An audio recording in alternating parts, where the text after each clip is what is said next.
President Trump's secret night. No one recognized him. The world knew him as the President of the United States. Donald J. Trump. Surrounded by security, flashing cameras, and crowds wherever he went. But tonight was different. No Secret Service. No armored vehicles. No cameras. Tonight, Trump was just a man. And no one recognized him. A late-night cafe. It was past midnight. The streets were quieter, but the city was still awake.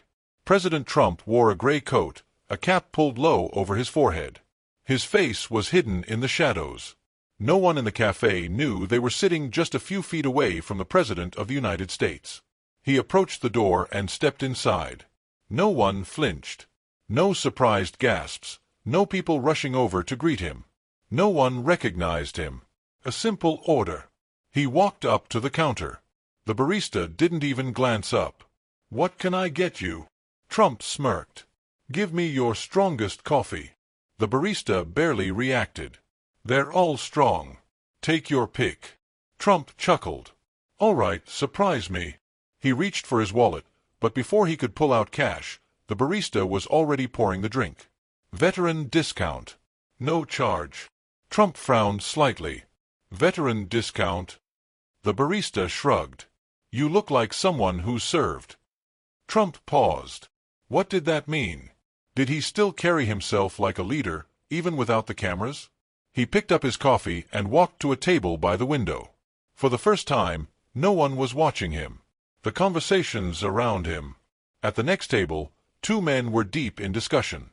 "Rent just went up again. Another $100 this month. I swear, man, it's like they don't want us living here anymore." Trump sipped his coffee. He had built buildings, skyscrapers, hotels. But had he ever really thought about what it cost to live in them? One of the men shook his head, stirring his coffee. "I work overtime every week, and I'm still behind on bills. How does that make sense?" His friend scoffed. "It makes sense if you're the guy collecting the rent." Trump raised an eyebrow. They were talking about people like him. For once, he just listened. He observed their tired hands, worn-out jackets, and the deep lines on their faces, the kind that came from years of hard work and stress. One of them exhaled sharply, tapping his coffee cup. "You ever wonder if things will ever get better?" His friend shook his head. "Hope don't pay the bills, man." Trump sat there, absorbing their words. He had spent years making promises. But were people like them actually feeling the difference? The mother and her kids.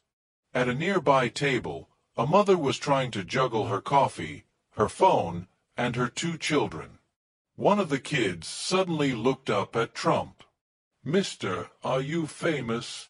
Trump smirked. "Only in certain places." The kid squinted. "Like TikTok?" Trump burst into laughter. "Not exactly, but I hear I get talked about there." The mother sighed and gave Trump an apologetic look. "Sorry, he asks everyone that." Trump shook his head. "No problem. Smart kid." But he noticed something. The woman's hands were trembling slightly. He leaned forward. "You okay?" She took a deep breath. "Yeah, just a long week." Trump nodded. He knew what long weeks felt like. But the way she said it, this wasn't just 1 week. This was every week. "What do you do for work?" She forced a tired smile. "Customer service. Phones, emails, complaints, endless complaints." Trump chuckled. "Sounds like my life for the past few years." She laughed. "Yeah. Well, in my job, I can't just hang up on people." Trump grinned. "Neither could I." "Not really." She looked at her kids. "I just wish I had more time with them." Trump stared at his coffee. Time. The one thing money couldn't buy. Her words echoed in his mind as he watched the children giggle over something small. What had his own kids sacrificed while he was chasing power? The old man in the corner. In the farthest corner of the cafe, an elderly man was reading a newspaper. Trump noticed something about him. Not defeat, but a man who had seen too much. Curious, Trump got up and walked over. "What are you reading?" The old man didn't look up. "Same as always. Bad news." Trump smirked.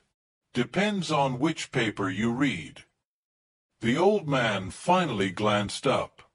"And who the hell are you?" Trump chuckled. "Just a guy drinking coffee." The old man studied him for a moment, then nodded. "All right then. Sit down. Let's talk." Trump pulled up a chair.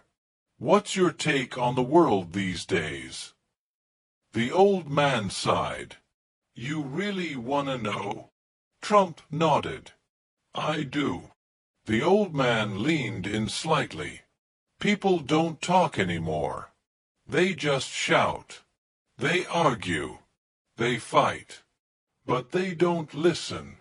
Trump leaned back in his chair, taking another sip of coffee. He knew what it was like to be at the center of the shouting. "So what's the solution?" The old man chuckled. "Hell if I know. But someone's got to figure it out before it's too late." As Trump walked to the door, Trump finished his coffee, reached into his pocket, and pulled out $100 bill. He placed it on the old man's table. "Next round's on me." The old man smirked. "I'll take it. But you should know something." Trump raised an eyebrow. "I didn't vote for you." Trump laughed. "You wouldn't be the first." He turned toward the door. Just as he reached it, the old man called out, "Hey, kid." Trump turned back. "Yeah."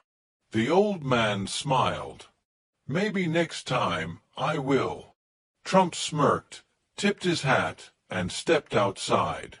Tonight, no one had recognized him. No one had called him Mr. President. No one had treated him like a billionaire. For the first time in years, he wasn't making speeches. He wasn't shaking hands. He was just listening. And for the first time in years, he felt like he actually heard something.